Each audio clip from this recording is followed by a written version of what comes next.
Yes thank you. ರಾಜ್ಯದ ಮುಕುಟ ಗಡಿ ಜಿಲ್ಲೆ ಬೀದರಿಂದ ನಾನು ಮಲ್ಲಿಕಾರ್ಜುನ್ ಮರ್ಕಾಲೆ ನಿಮ್ಮೂರ ನ್ಯೂಸ್ಗಾಗಿ ಈಗಾಗಲೇ ಐತಿಹಾಸಿಕ ಶ್ರೀ ಕ್ಷೇತ್ರ ಈ ಮೈಲಾರ ಮಲ್ಲಣ್ಣ ದೇವಸ್ಥಾನಕ್ಕೆ ಬರೋಂಥ ಭಕ್ತಾದಿಗಳಿಗೆ ಕೂಡ ಸಾಕಷ್ಟು ಬಿರು ಬಿಸಿಲು ರಣ ಬಿಸಿಲಿನ ಬಿಸಿ ತಟ್ಟದ ಅಂತ ಹೇಳ್ಬೋದು. ಹೀಗಾಗಿ ಭಕ್ತಾದಿಗಳಿಗೆ ಅನುಕೂಲ ಆಗಲಿ ಅಂತೇಳಿ ದೇವಸ್ಥಾನದ ಆವರಣದಲ್ಲಿ ನೋಡ್ಬೋದು ನೀವು ಗ್ರೀನ್ ಮ್ಯಾಟನ್ನು ಹಾಕಿದಾರ ಅಂತ ಹೇಳ್ಬೋದು.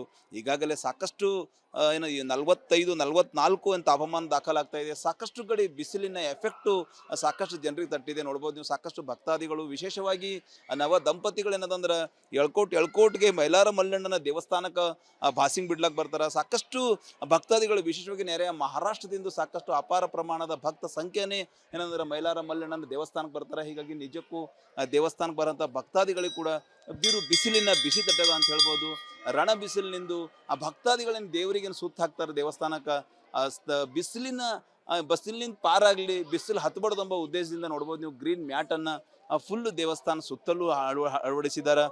ಹೀಗಾಗಿ ನಿಜಕ್ಕೂ ಈ ವರ್ಷ ಭಾರಿ ಬಿಸಿಲಿಗೆ ನಿಜಕ್ಕೂ ಗಡಿ ಜಿಲ್ಲೆ ಬೀದರ್ ಜನ ಮುಂಜಾನೆ 11-12 ಗಂಟೆ ಆದ್ರೂ ಸಾಕು ಯಾರು ಮನೆಯಿಂದ ಹೊರಗೆ ಬರ್ತಾ ಇಲ್ಲ. ಸಂಜೆ 5-5:30 ಆದರೂ ಕೂಡ ಬಿಸಿಲು ಜನರಿಗೆ ಬಿಡ್ತಾ ಇಲ್ಲ ನೋಡ್ಬೋದು ನೀವು. ಗ್ರೀನ್ ಮ್ಯಾಟನ್ನು ಹಾಕಿದ್ದಾರೆ.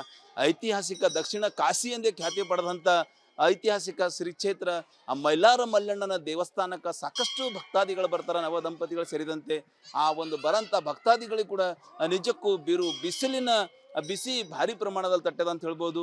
ನೋಡ್ಬೋದು ನೀವು ಸಾಕಷ್ಟು ಜನ ಏನು ಒಳಗಡೆ ದೇವ್ರ ದರ್ಶನ ತೊಗೊಂಡು ಬಂದು ಭಂಡಾರನ್ನ ಹಾರಿಸುವ ಮೂಲಕ ಎಳ್ಕೋಟ್ಗೆ ಮೈಲಾರ ಮಲ್ಲಣ್ಣ ಮಹಾರಾಜ್ಗೆ ಜೈ ಅಂತೇಳಿ ಈ ರೀತಿ ಜೈಘೋಷ ಹಾಕೋತ ದೇವಸ್ಥಾನಕ್ಕೆ ಸುತ್ತ ಹಾಕ್ತಾರೆ.